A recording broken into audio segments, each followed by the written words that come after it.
السلام علیکم دوستو، امید ہے آپ سب خیریت سے ہوں گے۔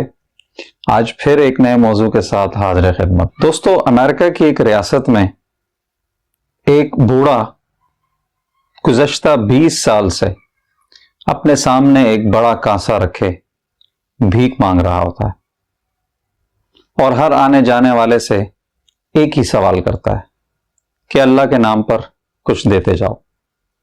ایک دن ایک اجنبی اسی رستے سے گزرتا ہے اور بابا اس سے وہی سوال کرتا ہے کہ اللہ کے نام پہ کچھ دیتے جاؤ۔ وہ اجنبی رکتا ہے اور بابا سے کہتا ہے کہ بوڑھے شخص، تو نے کبھی اس کانسے کے اندر جھانک کے دیکھا ہے؟ تو بوڑھا شخص کہتا ہے، ہاں، اس میں دیکھنے کا کیا فائدہ؟ بھلا اس کانسے میں کیا ہوگا سوائے چند سکوں اور کچھ بوسیدہ